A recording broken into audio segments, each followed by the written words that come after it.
এই ছেলেটার নাম মনোজ। সে কখনোই চিটিং ছাড়া পরীক্ষায় পাশ করতে পারেনি। আগামীকাল থেকে তার ক্লাস 12-এর ফাইনাল এক্সাম শুরু হবে, সেজন্য সে নকল তৈরি করছে।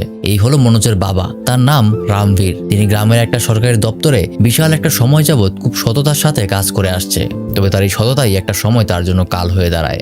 ঘটনাটা ঘটেছিল গতকাল সন্ধ্যায়। তার কাছে অনেক আগে থেকেই কিছু ক্লিয়ারেন্স ফাইল জমা ছিল যে পাঠানো হয়েছিল। সেই সমস্তটাই গ্রামের মেয়েও আত্মসাৎ করে নেয়। আর সেখানে রামকে বলা হচ্ছিল সেই ফাইলটাতে সাইন করে দিতে, যেন সরকার জানতে পারে সকল কৃষকই ঠিকঠাক মতো বীজ পেয়েছে। কিন্তু রাম সেখানে সাইন করে না। এই করাপশনের বিরুদ্ধে সে যখন প্রতিবাদ করে তখন তার উপরের সিনিয়র কর্মকর্তারা তাকে হুমকি দেয় সাসপেন্ড করে দেওয়ার। কিন্তু রাম ছিল খুবই প্রতিবাদী একটা মানুষ। কথায় কথায় সে এতটা রেগে যায় যে নিজের জুতা খুলে সেই কর্মকর্তাকে মারতে শুরু করে। আর এই ঘটনার কারণেই আজকে তার বাড়িতে সাসপেনশন লেটার পাঠানো হয়েছে। তবে রামের রক্ত যতটা গরম ছিল, তার মা তার থেকেও এক ধাপ এগিয়ে। সে ডিরেক্ট তার নাতিকে তার দাদার বন্দুক নিয়ে আসতে বলে। এখানে জানিয়ে রাখা উচিত, আসলে তার দাদা ছিল একজন মুক্তিযোদ্ধা, তার নাতিও ঠিক তেমনটাই করে। আর এটা দেখে রামের স্ত্রী আর ছেলে তাকে আটকাতে চেষ্টা করে, কিন্তু এর মাঝেই পুলিশও সেখানে চলে এসেছে। পুলিশও আবার গ্রামের মেয়রের পক্ষে, তাই তাদের কিছুই করার থাকে না। আজ থেকে মনোজের বাবা রামবীর একজন বরখাস্ত হওয়া সরকারি কর্মচারী। রাতের বেলা রাম জানায় সে হাইকোর্টে যাবে, এই অন্যায়ের বিরুদ্ধে সে মামলা করবে, কিছু একটা করতেই হবে। এটা শুনে রামবীরের মা বলে সেই সংসার চালাতে মনোজের দাদার পেনশন কিন্তু দিতে পারবে না। এটা শুনে মনোজ তার মাকে বলে এবার যদি সে ইন্টারমিডিয়েটটা পাশ করে ফেলে তাহলে তার কোথাও না কোথাও একটা চাকরি হয়েই যাবে। চলে আসে পরের দিন। আজকে মনোজের প্রথম ইন্টারমিডিয়েট এক্সাম। এখানে প্রত্যেকে নিজেদের সাথে করে নকল নিয়ে এসেছে। এমনকি তাদের শিক্ষকদেরও কথা একই রকম, তোদেরকে প্রত্যেকবার সুযোগ দেওয়া হয়, তারপরও তোরা ফেল করিস। এই বলে এই পরীক্ষায় তাদের শিক্ষক সরাসরি বোর্ডে উত্তর লিখে দেয়, অর্থাৎ এখানেও করাপশন। কিন্তু হঠাৎ তাদের নতুন ডিসিপি সাহেব এক্সাম হলে চলে আসে। সরাসরি এই ধরনের করাপশন দেখে তিনি অবাক হয়ে যায়। সে তাদের সাথে যখনই কঠোর হবে তখনই সেখানে কলেজের প্রিন্সিপাল চলে আসে। খুবই আপ্যায়ন করে তিনি তাকে ভেতরে নিয়ে যায় এবং ঠান্ডা মাথায় খুব সুন্দর সুন্দর কিছু কথা বলে অবশেষে তাকে ঘুষ খাওয়ানোর চেষ্টা করে। কিন্তু তিনি ছিলেন খুবই সৎ একজন অফিসার। সম্পূর্ণ ঘটনা তিনি ক্যামেরায় ক্যাপচার করে প্রিন্সিপালকে অ্যারেস্ট করে নিয়ে যায়। তারপর নকল না করতে পারার কারণে সেই কলেজের প্রত্যেক ছাত্রই ফেল করে। কয়েকদিন পর মনোজের বাবা রাম তার সাথে হয়ে যাওয়া অন্যায়ের বিচারের জন্য হাইকোর্টের উদ্দেশ্যে রওনা দেয়। মনোজের মা তার সততা নিয়ে কিছু কথা শোনালেও সে রেগে গিয়ে নিজের ভাঙ্গা ব্রিফকেস নিয়ে বের হয়ে পড়ে। কিন্তু যত যাই হোক, ভারতীয় সংস্কৃতিতে স্ত্রীর জন্য স্বামীর ঊর্ধ্বে আসলে কিছুই ছিল না। সে খাবার নিয়ে পিছু পিছু তার ছুটতে ছুটতে তাকে শেষ আসলে তারা নতুন একটা কাজ শুরু করেছে। তারা তাদের ভাঙ্গা ট্রাক্টরের ইঞ্জিনটাকে কাজে লাগিয়ে একটা ছোটখাটো যাত্রীবাহী গাড়ি বানিয়েছে, আর সেখান থেকে যাত্রী পরিবহন করে তাদের সারাদিনে বেশ ভালোই রোজগার হয়েছে। পরদিন তারা আবারও কাজে বের হয়। কিন্তু এলাকার সেই মেয়রের নামে একটা বাস ছিল। তাদের এই নতুন পরিবহনের কারণে মেয়রের যাত্রী কিছুটা কমে যাচ্ছিল, তাই কন্ট্রাক্টর এসে তাদের সাথে ঝামেলা শুরু করে দেয়। সেই কন্ট্রাক্টরের সাথে তাদের দুজনের আরো কিছুটা কথা কাটাকাটি হয়। একসময় সে মনোজের বাবার নামে কিছু উল্টাপাল্টা কথা বলতে শুরু করলে মনোজের বড় ভাই ডাইরেক্ট তাকে জুতা পেটা শুরু করে। অবশেষে তাদের সাথে কথায় না পেরে সেই কন্ট্রাক্টর তাদেরকে হুমকি দিয়ে চলে যায়। সেদিন বিকালেই তারা যাত্রী নিয়ে ফিরছিল। হঠাৎ তাদের সামনে পুলিশের গাড়ি তাদেরকে আটকে দেয়, আর পুলিশ তাদের দুই ভাইকে থানায় নিয়ে অন্যায়ভাবে মারতে শুরু করে। এখানেও যখন কনস্টেবল তাদের বাবার নামে বাজে কথা বলে তখনও তারা দুজন তাদেরকে ছাড় দেয় না। মনোজের প্রতিবাদী কথা শুনে কনস্টেবল তাকে বলে, যা কি করবি কর, তোকে ছেড়ে দিলাম, যদি কিছু করতে না পারিস তাহলে তোর ভাইকে আর ফিরে পাবি না। কনস্টেবল খুবই সৎ, তার মাথায় চলে আসে সেই অফিসারের কথা। সে সরাসরি সেই ডিসিপি দুষ্যন্তের বাড়িতে চলে যায়। এত রাতে তিনি ঘুমিয়ে পড়েছিলেন, তাই দারোয়ান তাকে ভিতরে ঢুকতে দেয় না। বাইরে থেকেই মনোজ চিৎকার করে তাকে ডাকতে শুরু করে। এক সময় সে বাইরে বের হলে মনোজ তার কাছে সাহায্য চায়, কিন্তু সে তাকে সকালে আসতে বলে। আর এখানেই মনোজের রাগ উঠে যায়। সে চিৎকার করে বলতে থাকে, তাহলে সেদিন কেন কিছুটা দেরি করে আসলেন না? তাহলে পরীক্ষায় আমি পাশ করে যেতাম। সেদিন আপনার ইমানদারি ছিল, আজ আপনি ইমানদারি কোথায় গেল? এই কথা শুনে দুষ্যন্ত সাহেব বাইরে চলে আসেন। তারপর তার কাছে সমস্ত ঘটনা শুনে তাকে নিয়ে পুলিশ স্টেশনে যায়। থানার ভিতরে গিয়ে সে প্রথমে জিজ্ঞাসা করে, এই ছেলেদের কেন আটকে রেখেছ? এদিকে থানার কনস্টেবল আগে থেকেই খবর পেয়ে সে মিথ্যা একটা গল্প সাজিয়ে রেখেছে। আজ নাকি বাজারে ঝামেলা করে ওর বড় ভাই এই ব্যক্তির পা ভেঙে দিয়েছে। কিন্তু দুষ্যন্ত সাহেব বুঝতে পারে এটা সম্পূর্ণ বানোয়াট গল্প, তাই সে একটা লাঠি নিয়ে খোরা সাজা ব্যক্তির পায়ের উপর আঘাত করে, আর ভয়ে স্বাভাবিকভাবেই সে দৌড়ে চলে যায়। এখানে প্রমাণ হয়েই যায় যে এটা সম্পূর্ণ বানোয়াট ঘটনা। তারপর মনোজ আর তার ভাইকে সে বাড়ি চলে যেতে বলে। তারা দুজন দুষ্যন্ত সাহেবকে ধন্যবাদ জানিয়ে বাড়ি চলে যেতে শুরু করে। গাড়িতে উঠে মনোজ শুধু তার দিকেই তাকিয়ে থাকে। সে তাকে নিজের ইন্সপিরেশন হিসেবে মেনে নিয়েছে। দুষ্যন্ত সাহেবও তার বেশ কিছু প্রশংসা করে। সে জানায় তার মধ্যে বেশ ভালোই সাহস আছে। দুষ্যন্ত সাহেব গাড়ি চালাচ্ছেন আর হাসছেন। তাদেরকে বাড়ি পৌঁছে যখন তিনি চলে যাবেন তখন মনোজ তাকে জিজ্ঞাসা করে, স্যার আমি আপনার মতো হতে চাই, আমাকে বলে দিন কি করলে আমি আপনার মতো হতে পারবো। সে সোজা শুধু একটাই উত্তর দেয়, সেটা হলো চিটিং করা ছেড়ে দিতে হবে। এতটুকু বলেই সে হাসতে হাসতে চলে যায়। কিন্তু এই কথাটাই মনোজের মনের ভিতর একদম ভালোভাবে গেঁথে যায়। ফলে পরবর্তী বছর মনোজ নিজের মন থেকে লেখাপড়া করে। আর এদিকে যেমনটা হওয়ার ছিল ঠিক তেমনটাই হয়। অন্যায়ের বিরুদ্ধে কথা বলার কারণে দুষ্যন্ত সাহেবের ট্রান্সফার হয়ে যায় অন্য আরেক জায়গায়। গ্রামে আবারও করাপশন শুরু হয়, আর এবার সবাই আবার আগের মতো নকল করতে শুরু করে। কিন্তু শুধুমাত্র মনোজ নকল না করে নিজের যোগ্যতায় পুরো পরীক্ষাটা দেয়, যার কারণে পুরো কলেজের সবাই ফার্স্ট ডিভিশন পেলেও সে একাই শুধু থার্ড ডিভিশন পায়। মনোজের এখন একটাই লক্ষ্য, যে করেই হোক তাকে ডিএসপি অফিসার হতে হবে। আর এদিকে সংসার ধরে রাখার জন্য মনোজের মাকে গরু বাছুরগুলি বিক্রি করে দিতে হয়। আর এদিকে তার বাবা এখনো ন্যায় বিচারের জন্য কোর্টে কোর্টে ঘুরে বেড়াচ্ছে। এভাবে আরো অনেকটা সময় পার হবার পর মনোজ যেদিন বিএ পাশ করে বের হয়, তার দাদি তাকে ঘরে ডেকে আনে। তিনি তার জমানো পেনশনের সকল টাকা মনোজকে দিয়ে বলে, যা তোর লক্ষ্য পূরণ করতে যায়। আজকে এসে শহরের দিকে রওনা হয়েছে তার লক্ষ্য পূরণ করার উদ্দেশ্যে।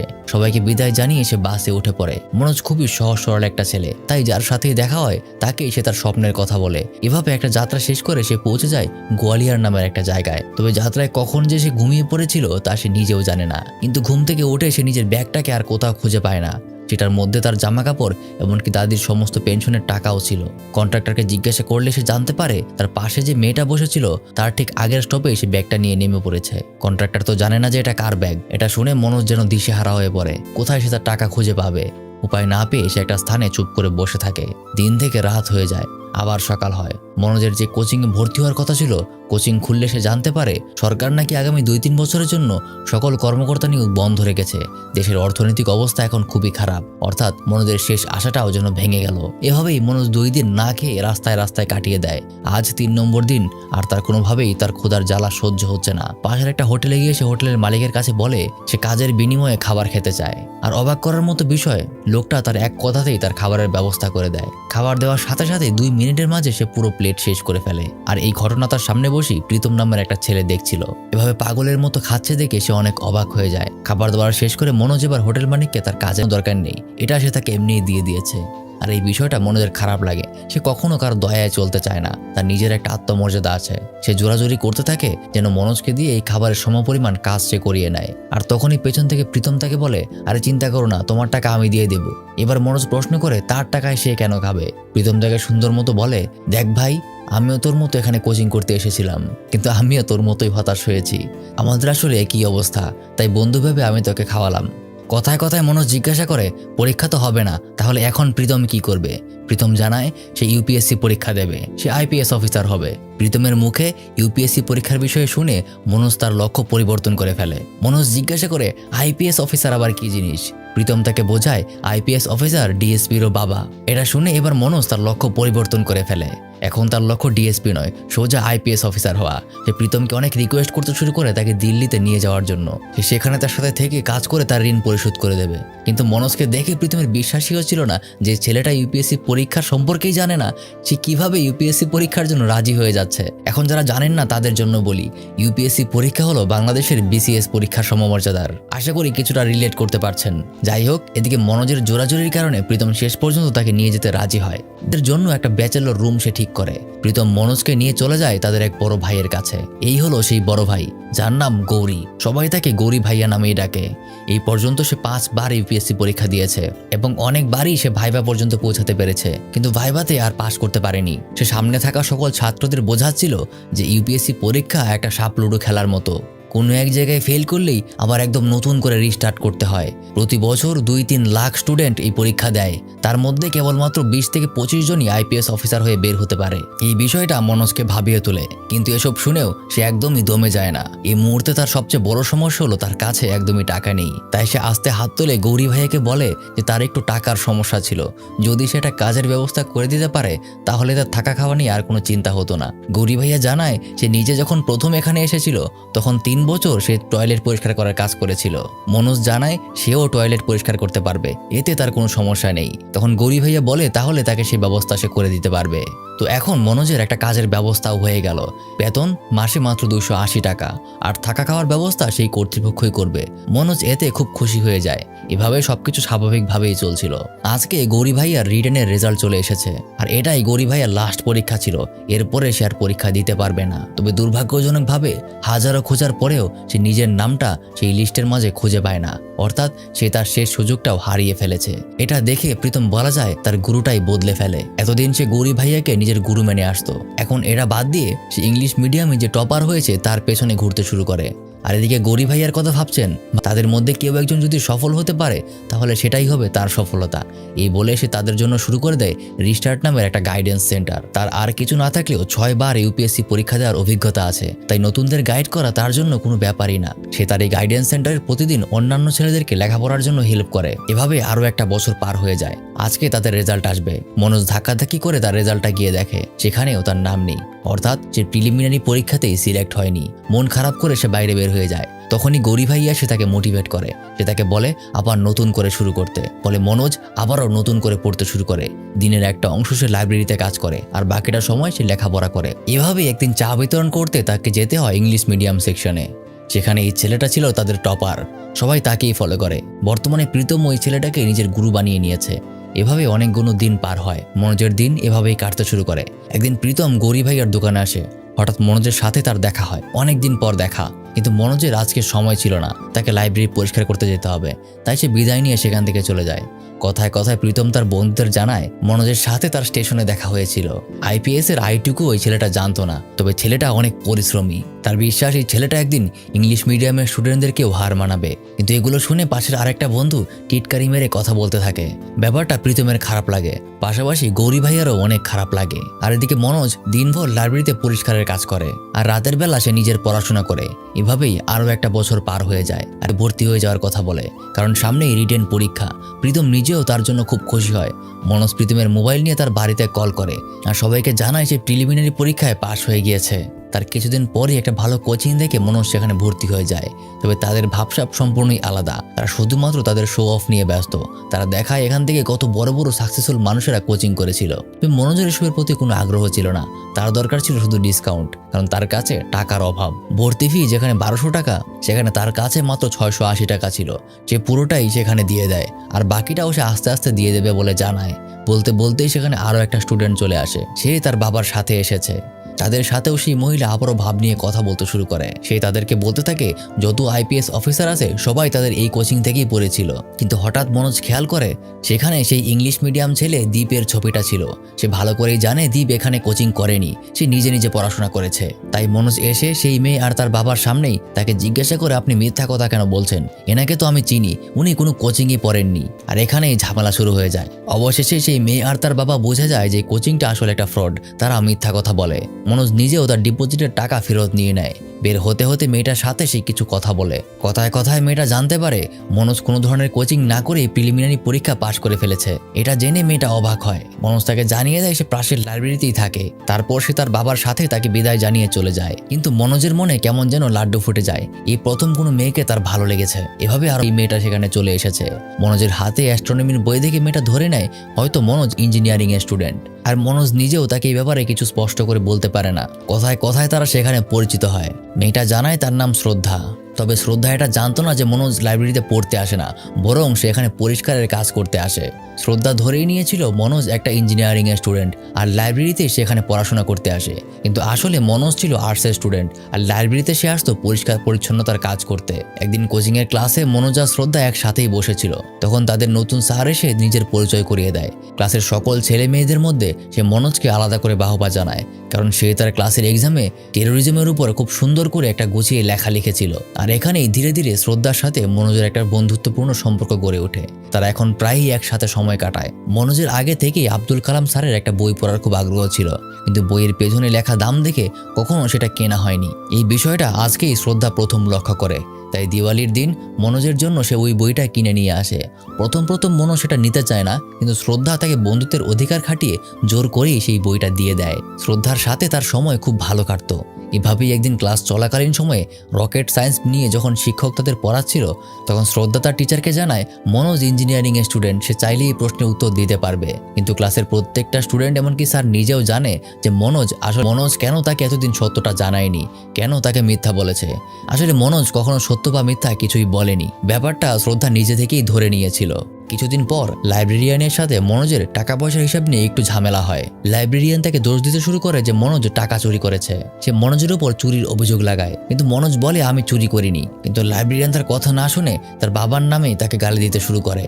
আর এতে মনোজ অনেক রেগে যায়। সে নিজের জুতা খুলে তাকে মারতে যায়, কিন্তু শেষ পর্যন্ত না মেরে রাগে সেই লাইব্রেরি ছেড়েই সে চলে যায়। তারপর মনোজ কখনো ওই লাইব্রেরিতে একবারের জন্যও যায়নি, এমনকি কোচিং এর ক্লাসেও নয়। কেউই কোথাও মনোজকে খুঁজে পাচ্ছিল না। তবে একটা মানুষ ছিল যে তার খোঁজ নিতে নিতে তাকে খুঁজে পেয়েছিল। সেটা হলো প্রীতম। শহর থেকে কিছুটা দূরেই জনশূন্য একটা গলির ভাঙাচোরা দইতলাতে মনোজ আটা ভাঙার কাজ করে। তার এই অবস্থা দেখে প্রীতম অনেক অবাক হয়ে যায়। তাকে সে একের পর এক কথা শোনাতে শুরু করে। সে বলতে থাকে, এভাবে কাজ করলে তুই তো তোর রিটেন ক্লিয়ারই করতে পারবি না। তখন মনোজ তার হ্যান্ডমেড পড়াশোনার সেটআপ দেখায়। দেখা যায় সামান্য একটা বাল্ব আর তারই আবর্জনাময় পরিবেশ। এখানেই মনোজ সারাদিন কাজ করে আর মাঝ রাত পর্যন্ত পড়াশোনা করে। এই দেখে তার উপর রাগ হয়ে প্রীতম মনোজকে অনেক কথা শোনাতে শুরু করে। তুই এখনই আমার সাথে আমার বাসায় চল। কিন্তু কোনো কথাই তার কানে ঢোকে না। আসলে মনোজের আত্মসম্মান বোধ অনেক, সে কখনো কারো উপর বসে খেতে পারবে না। তাই প্রীতমকেও থেমে যেতে হয়। এত সমস্যার মধ্যেও মনোজ তার লেখাপড়া চালিয়ে যায়। চলে আসে তার পরীক্ষার সময়। পরীক্ষার মাঝে সে এত ভালোভাবে লিখে যে বাকিরা তার লেখার গতি দেখে ভয় পেয়ে যায়। তবে এখানেই ঘটে যায় আর একটা বড় সমস্যা। পরীক্ষার হল থেকে বের হয়ে মনোজ খেয়াল করে পরীক্ষায় এসেছিল ইন্ডিয়ার ট্যুরিজম সম্পর্কে লিখতে, আর মনোজ সেখানে টেরোরিজম সম্পর্কে লিখে এসেছে। এই বিষয়টা বুঝতে পেরে সে আফসোস করতে শুরু করে, কারণ এবারও সে পরীক্ষায় ফেল করবে। তারপর আবারও সে গায়েব হয়ে যায়, তাকে কোথাও আর খুঁজে পাওয়া যায় না। আর এই বিশাল একটা সময়ে শ্রদ্ধার সাথে সেই ঘটনার পর আর তার কখনো দেখা হয়নি, কারণ এক্সামের পর তার দুজনের সেকশন আলাদা হয়ে গিয়েছিল। টেস্টে লোকটা তাকে শ্রদ্ধার সাথে যোগাযোগ করিয়ে দেয়। দীর্ঘ একটা সময় কথা না হওয়ার কারণে কেমন যেন শ্রদ্ধা তার সাথে বন্ধুর মতো কথা বলতে পারছে না। স্বাভাবিকভাবেই একটা অপরিচিত মানুষ যেভাবে কথা বলে সে কিছুটা তেমন ভাবেই কথা বলতে শুরু করে। এমনিতেও মনোজ খুবই নার্ভাস ছিল। হঠাৎ কি মনে করে সে শ্রদ্ধাকে প্রপোজ করে বসে। সে জানায় সে তাকে ভালোবাসে এবং সে যদি তার ভালোবাসা অ্যাকসেপ্ট করে নেয় তাহলে সে তার জন্য দুনিয়া ওলট পালটও করে ফেলবে। কিন্তু শ্রদ্ধা এটার জন্য প্রস্তুত ছিল না। সে কোনো কথা না বলে ফোনটা সেই আঙ্কেলকে দিতে বলে। মনোজ তেমনটাই করে, আর ফোন কেটে দেওয়ার পর তিনি জানায় যে শ্রদ্ধা আপনাকে চলে যেতে বলেছে। মনোজ বুঝতে পারে শ্রদ্ধা আসলে তাকে পছন্দ করে না। স্বাভাবিকভাবেই মনোজের এখানে তেমন কিছুই করার নেই। বুকের মধ্যে জমে থাকা কষ্ট নিয়ে সে ফেরত চলে যায়, কিন্তু দিল্লিতে না, এবার সে চলে যায় তার গ্রামে। মনোজের ভাই তাকে দেখতে পেয়ে আবেগে কেঁদে ফেলে। সে এখন ছোটখাটো একটা দোকান চালায়। মনোজের ছোট বোনটাও অনেক বড় হয়ে গিয়েছে। মনোজ তার বাবার কথা জিজ্ঞাসা করে, জানতে পারে সে ভালোই আছে। এখনো নিজের ন্যায় বিচারের জন্য সে ঘুরে বেড়াচ্ছে। মায়ের কথা জিজ্ঞেস করলে জানায় তার মা নাকি সন্ধ্যার পরে আসবে, আর দাদি মারা গিয়েছে। তার এই ঘরটা যেন একবারে খালি হয়ে গিয়েছে। রাতের বেলা মনোজের মা ফিরে আসে। সে জানায় মৃত্যুর আগে তার দাদি নিজেই না করেছিল এই বিষয়টা না জানাতে, এমনকি তার বাবাকেও কিছুই জানানো হয়নি। সে বলেছিল দুজনই গুরুত্বপূর্ণ একটা কাজে গেছে, এর মাঝখানে এরকম খবর দিলে তারা কাজ ফেলে এখানে চলে আসবে, তাদের সমস্যা হবে। তাই যেন কোনোভাবেই সে মারা গেলে সেই খবর তাদের কাছে না পৌঁছানো হয়। পরদিন মনোজ সবকিছু বলে আবার নতুন করে মোটিভেশন নিয়ে দিল্লিতে ফিরে আসে। এবার সে নিজের লেখাপড়ার পাশাপাশি পরিবারের দায়িত্ব নেওয়ার জন্য দিনে 15 ঘন্টা কাজ করে আর 6 ঘন্টা পড়ালেখা করে। মাত্র 3 ঘন্টা সে রাখে ঘুমানোর জন্য। এভাবেই তার জীবন চলছিল। হঠাৎ একদিন গৌরী ভাইয়া নিজের সাথে করে মনোজের বাবাকে তার কাছে নিয়ে আসে। মনোজ তার বাবাকে দেখে অনেক খুশি হয়ে যায়। মনোজের বাবা তাকে ফিরিয়ে নিতে এসেছে। এত দৌড়াদৌড়ি করার পরেও সে কিছুই করতে পারেনি। সে তার মামলা হেরে গেছে। সততার আশা সে একবারই ছেড়ে দিয়েছে। এই সততার পিছনে ছুটতে গিয়ে সে মরার আগে তার মাকে একবারও দেখতে পারেনি। তাই সে এবার তার ছেলেকে নিয়ে গ্রামে ফিরে যেতে চায়। কিন্তু মনোজ এত সহজে হার মেনে ফিরে যাবে না। সে তার বাবাকে বলে সে শেষ পর্যন্ত চেষ্টা করে দেখতে চায়। বাবা ও ছেলের মধ্যে আরো কিছু ইমোশনাল কথা হয়। তারপর আরো বেশ কিছুদিন কেটে যায়। মনোজ একদিন সময় করে ক্লাস করতে আসে। এতদিন গ্যাপ দেওয়ার পর সেদিন শ্রদ্ধাও এসেছিল ক্লাস করতে। ক্লাস শেষে সে মনোজের সাথে দেখা করে। তার কাছে সে সেদিনের ঘটনার জন্য সরি জানায়। কিন্তু শ্রদ্ধাকে সে জানিয়ে দেয় সে এখন আর কথা বলতে পারবে না। ইনফ্যাক্ট সে আগামী 2 মাস কথাই বলতে পারবে না। 2 মাস পরেই তার প্রিলিমিনারি পরীক্ষা। প্রিলিমিনারি পরীক্ষার পরে না হয় সে কথা বলবে, এই বলেই সে চলে যায়। ফাইনালি সেই দিনটা চলেই আসে। আজকে প্রিলিমিনারি রেজাল্ট দিয়েছে। প্রীতম তার বাবার সাথে কথায় পারছে না, কারণ এই নিয়ে সে ইউপিএসসি পরীক্ষায় 3বার ফেল হয়েছে। একবারও সে প্রিলিমিনারিও পাশ করতে পারেনি। তখনই শ্রদ্ধা এসে প্রীতমকে মনোজের ব্যাপারে জিজ্ঞাসা করে। মনোজকে কোথাও দেখাই যাচ্ছে না। মনোজ প্রিলিমিনারিতে টিকে গেছে, কিন্তু সেখানে রেজাল্ট নিতেও আসেনি। প্রীতমের কাছ থেকে ঠিকানা নিয়ে শ্রদ্ধা চলে যায় মনোজের সাথে দেখা করতে। গিয়ে সে দেখে মনোজ এই অবস্থায় থাকে। তাকে সে প্রিলিমিনারি পাস হওয়ার জন্য অভিনন্দন জানায়। মনোজ বলে সেটা আগে থেকেই জানতো, পরীক্ষা দিয়েই সে উত্তর মিলিয়ে দেখেছে। প্রিলিমিনারিতে সে টিকবে না এটা হতেই পারে না। তাদের কথা ধীরে ধীরে অন্যদিকে চলে যায়। মনোজ বলেছিল নিজের সবকিছু দিয়েই সে পড়াশোনা করবে, কিন্তু এখন সে সেটা করতে পারছে না। তাকে এখানে 15 ঘন্টা কাজ করতে হয়। আর এখন যেহেতু সে প্রিলিতে টিকে গেছে, সামনেই তার রিটেন এক্সাম প্রিলিমিনারির মতো এতটাও সহজ নয়। মাত্র 6 ঘন্টা পড়াশোনা করে কোনোভাবেই তার রিটেনে টেকা সম্ভব না। শ্রদ্ধা তাকে বলে তার কাছে কিছু টাকা আছে, সে যেন এই কাজ ছেড়ে দেয়।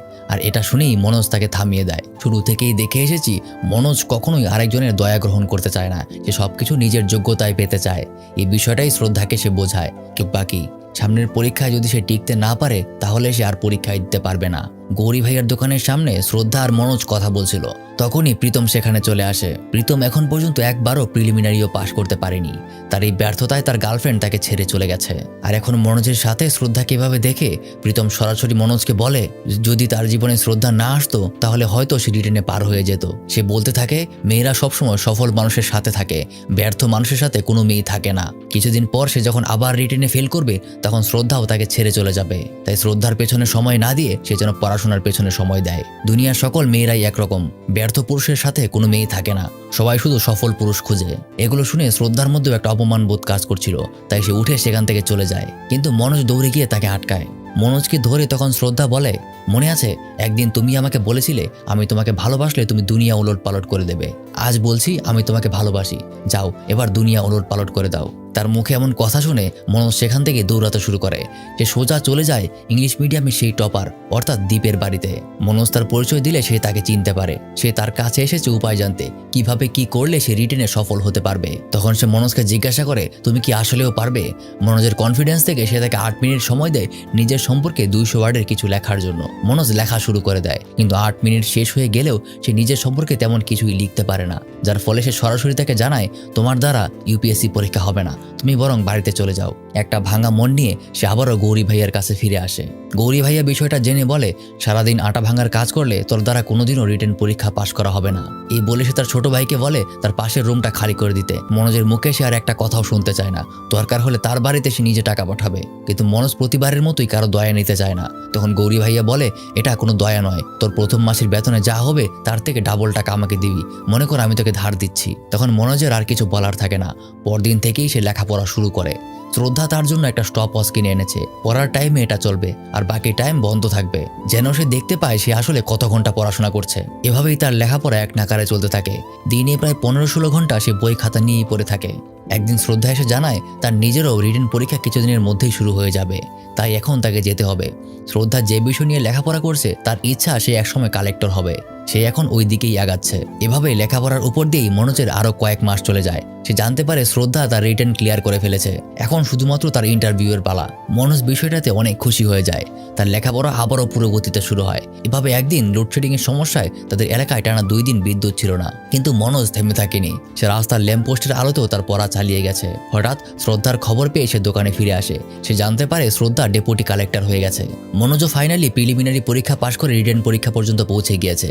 এই যাবৎকাল যতটা কষ্ট সে করেছে হয়তো বা এতটা কষ্ট অন্য কেউ করেনি। তবে রেজাল্টের দিন এতটুকু ভালো মতোই বোঝা গিয়েছে মনোজের বন্ধু প্রীতম এবারও ফেল করেছে। আর এদিকে মনোজ নাচতে নাচতে তার কাছে আসে, কারণ মনোজ এবার রিটেন পাশ করেছে। এখন শুধুমাত্র তার ইন্টারভিউ অর্থাৎ ভাইবা বাকি। মনোজ তার কাছে এসে ফোনটা চায় শ্রদ্ধাকে কল করার জন্য, কিন্তু এতে সে একদমই রেগে যায়। প্রীতম তাকে বলে আমি তোকে দিল্লিতে নিয়ে এসেছিলাম, আইপিএস এর আইটুকুও তুই জানতি না, কই একটাবার তো আমার কথা জিজ্ঞেস করলি না যে আমি কি রেজাল্ট করেছি। এই ধরনের কথা শুনে মনোজের কিছুটা খারাপ লাগে, তাই সে সেখান থেকে চলে যায়। সে দোকানে গিয়ে প্রথমে নিজের বাড়িতে কল করে। তার রিটেন ক্লিয়ার হওয়া শুনে প্রত্যেকেই অনেক খুশি হয়ে যায়। পাশাপাশি মনোজ জানতে পারে তার বাবার পক্ষের মামলা এখন বেশ ভালো চলছে। ফোন রেখে মনোজ আবার শ্রদ্ধাকে কল করে, কিন্তু ওদিক থেকে শ্রদ্ধার বদলে ফোন তুলে শ্রদ্ধার মা। তিনি জানায় শ্রদ্ধা বাড়িতে নেই, শ্রদ্ধা আসলে তার সাথে কথা বলতে দেবে। কিন্তু ওদিকে শ্রদ্ধা আসলে বাড়িতেই ছিল, বোঝাই যাচ্ছে যে কোনো একটা তো সমস্যা আছে। এদিকে মনোজ দোকানে বসেই শ্রদ্ধার ফোনের অপেক্ষা করতে থাকে। সারাদিন অপেক্ষা শেষে রাত হয়ে যায়। রাতের বেলা শ্রদ্ধা তাকে কল করে। মনোজ তাকে তার সফলতার কথা জানায়। মনোজ তাকে জানায় তার রিটেন ক্লিয়ার হয়ে গেছে আর জিজ্ঞাসা করে সে দিল্লি কবে আসবে। কিন্তু শ্রদ্ধা জানায় সে আসতে পারবে না, কারণ তার বাবা তাকে আসতে দিচ্ছে না। কেউ একজন তার বাবাকে ফোন করে বলেছে শ্রদ্ধা আর মনোজ একসাথে রাত কাটায়, আর তার বাবাও এটা বিশ্বাস করে নিয়েছে। কিন্তু মনোজের মাথায় ঢুকছে না কেন কেউ তাদের মধ্যে এরকম প্যাচ লাগানোর চেষ্টা করবে। কথা শেষ হলে মনোজের প্রীতমের কথা মনে পড়ে। তার নাম্বারে কল দিলে সে জানতে পারে প্রীতমকে লোকাল পুলিশ থানায় ধরে নিয়ে গেছে। সে সাথে সাথে দৌড়ে থানায় ছুটে যায়। প্রীতমকে জেলের ভেতর দেখে সে সরাসরি কনস্টেবলের সাথে কথা বলতে শুরু করে। কনস্টেবল জানায় সে পাবলিক প্লেসে ফোন করে গালাগালি করছিল, কিন্তু মনোজ বলে এটা তাকে অ্যারেস্ট করার মতো কোনো অপরাধী না। এখানে যে আপনি তাকে অ্যারেস্ট করেছেন এটাই আপনার অপরাধ। এটাকে বলে নন কগনিজেবল অফেন্স। নন কগনিজেবল অফেন্সের জন্য ম্যাজিস্ট্রেটের পারমিশন ছাড়া তাকে অ্যারেস্ট করা যায় না। এসব কথা শুনে কনস্টেবলও একটু ভয় পেয়ে যায়। মনোজ তাকে হুমকি দিয়ে বলে সবে মাত্র ইউপিএসসি রিটেন পাস করেছি, কিছুদিনের মধ্যেই আমার ভাইবা, যদি একবার আইপিএস হয়ে ফেরত আসি তাহলে প্রথমেই সবার আগে আমি তোকে সাসপেন্ড করব। এই কথাটা শুনে ভেতর থেকে একজন অফিসার বের হয়ে আসে আর তাড়াতাড়ি করে তার বন্ধুকে ছেড়ে দিতে বলে আর ঘুষের টাকাটাও ফেরত দিতে বলে। মনোজের এমন সাহস দেখে প্রীতম অবাক হয়ে যায়, কিন্তু বের হতেই মনোজ সবার আগে প্রীতমের ফোনটা চায় এবং ফোনটা চেক করে সে জানতে পারে শ্রদ্ধার বাড়িতে প্রীতমই কল করেছিল। অর্থাৎ প্রীতমই তার বাবাকে জানিয়েছে যে শ্রদ্ধা আসলে মনোজের সাথে একসাথে রাত কাটায়। অনেক কথা বলার পরে শ্রদ্ধা শেষ পর্যন্ত তার বাবাকে এটা বোঝাতে পারে। আর এদিকে মনোজকে গৌরী ভাইয়া ভালো জামা কাপড় আর টাই পরতে বলছে, কারণ আজকেই তার ভাইভা পরীক্ষা। বলতে বলতেই সেখানে শ্রদ্ধা চলে আসে। তাকে দেখে দুজনই অনেক খুশি হয়ে যায়। গৌরী ভাইয়া তার হাতে সমস্ত কাগজ বুঝিয়ে দিয়ে সেখান থেকে বের হয়ে যায়। তারপর শ্রদ্ধা তাকে রেডি করায়, তারপর ভালো একটা সেলুনে গিয়ে তাকে শেভ করিয়ে চুল ছোট করায়। ভাইভা বোর্ডের জন্য তাকে সম্পূর্ণ রেডি করে তাকে নিয়ে এসে যায় প্রীতমের বাসায়। প্রথমেই তাকে সে ধন্যবাদ জানায়। প্রীতম তাকে দেখেই খুব খুশি হয়ে যায়, এমনকি শ্রদ্ধার কাছেও সেই কাজের জন্য সে সরি বলে। তার বাবাকে এভাবে কথা বলাগুলো তার ঠিক হয়নি। সে তখন আসলে মদ খেয়ে মাতাল অবস্থায় ছিল, তাই সে ভালোভাবে চিন্তা করতে পারেনি। কিন্তু শ্রদ্ধা বলে যা করেছো ভালোই করেছো, নইলে আজ হয়তো আমি এখানে থাকতে পারতাম না। এই বলে তারা দুজন আবার বেরিয়ে পড়ে। গাড়িতে শ্রদ্ধা মনোজকে একটা চিরকুট ধরিয়ে দেয় আর বলে তার সামনে এটা না পড়তে। শ্রদ্ধা তাকে অল দ্য বেস্ট বলে সামনে পর্যন্ত এগিয়ে দেয়। মনোজ ভাইভা বোর্ডের ওয়েটিং রুমে বসে অপেক্ষা করে। তাকে দেখেই বেশ নার্ভাস বোঝা যাচ্ছে। কিছুক্ষণ পর তার নাম ডাকা হয়। সে এতটাই নার্ভাস ছিল যে প্রথমে সে শুনতেই পায়নি, কিন্তু কয়েকবার ডাকার ফলে হঠাৎ সে হক চকিয়ে ওঠে। একটা বৃদ্ধ লোক এসে তাকে ভাইভা বোর্ডের মেম্বারদের কাছে নিয়ে যাচ্ছে।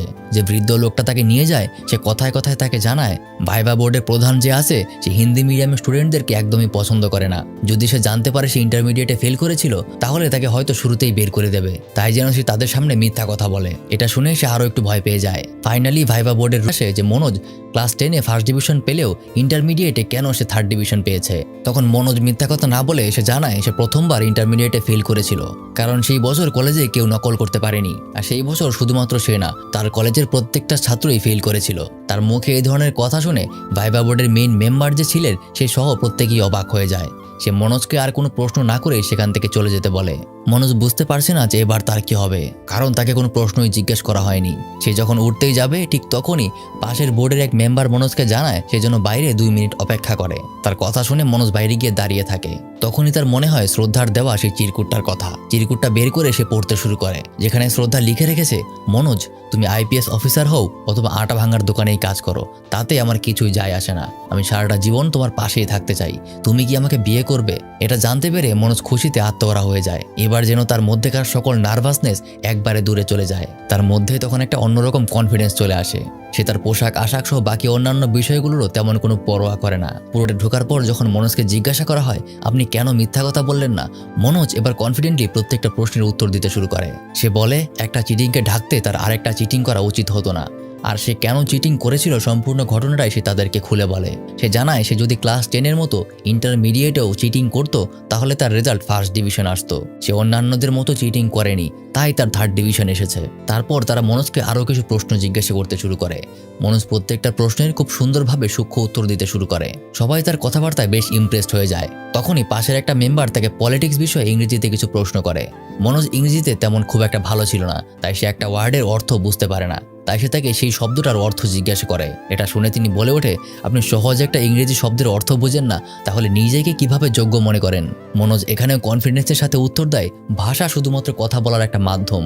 ভাষা কখনোই কারোর যোগ্যতা কম বা বেশি করতে পারে না। তখন তাদের মেইন মেম্বার বিষয়টা প্রমাণ করতে বলে। সে তাকে বলে তাকে কনভিন্স করতে যে সে কিভাবে যোগ্য। তখন সে তার পাশের এক বোর্ড মেম্বারের কাছে এক গ্লাস পানি খাওয়ার অনুমতি চায়। সে যখন গ্লাসটা এগিয়ে দেয় তখন মনোজ বলে তাকে স্টিলের গ্লাসে পানি দিতে। সে কাঁচের গ্লাসে পানি খেতে পারবে না। এটা শুনে সে জিজ্ঞাসা করে এখানে পানি পরিষ্কার থাকলেই হলো, গ্লাসটা কাচের নাকি স্টিলের সেটা তো দেখার বিষয় না।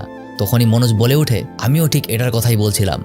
ভাষা শুধুমাত্র মনের ভাব প্রকাশ করার একটা মাধ্যম, সেখানে মনের ভাবটা প্রকাশ হওয়াই জরুরি। ভাষাটা ইংরেজি নাকি হিন্দি সেটা জরুরি না। এভাবে তাকে আরও অনেক প্রশ্ন করা হয়। ফাইনালি তাকে জিজ্ঞাসা করা হয়, এটাই তো আপনার শেষ পরীক্ষা, যদি আপনার সিলেকশন না হয় তাহলে কি করবেন? সে উত্তর দেয়, সিলেকশন না হলে সে তার লক্ষ্যে এগিয়ে যাবে। সে গ্রামে গিয়ে বাচ্চাদের পড়াবে। তার উদ্দেশ্য আইপিএস অফিসার হওয়া না, তার উদ্দেশ্য দেশকে বদলানো। আমি গিয়ে যদি গ্রামের বাচ্চাদের পড়াতে পারি, তাদের বোঝাতে পারি, তাহলে হয়তো সেই বাচ্চারা একদিন আইপিএস অফিসার হবে আর তারা দেশ বদলাতে পারবে। বলতে বলতেই তাদের মেইন মেম্বার তাকে চলে যাওয়ার কথা বলে। এরপর 1.5 মাস কেটে যায়। শ্রদ্ধা তাকে জোর করে নিয়ে এসেছে রেজাল্ট দেখার জন্য। তার মতো আরো শত শত স্টুডেন্ট সেখানে অপেক্ষা করছে রেজাল্টের। গেট খুলে দেওয়া হলে মনোজ সেখানেই দাঁড়িয়ে থাকে আর শ্রদ্ধা একাই রেজাল্টটা দেখতে চায়। তারপর মনোজ যেটা কল্পনাও করতে পারেনি সেটাই হয়। সেদিন মনোজ ভাইবা বোর্ড থেকে বের হয়ে যাওয়ার পর বোর্ড মেম্বাররা আলোচনা করছিল মনোজকে তারা সিলেক্ট করবে নাকি করবে না। তাদের মধ্যে বেশিরভাগই মনোজকে সিলেকশন দেওয়ার প্রতি রাজি হয়। এদিকে মনোজের সিলেকশন হয়েছে দেখে শ্রদ্ধা এসে তাকে জড়িয়ে ধরে। মনোজ মাটিতে বসে আনন্দে কাঁদতে শুরু করে। এর মাঝেই গৌরী ভাইয়া আর প্রীতমও সেখানে চলে আসে।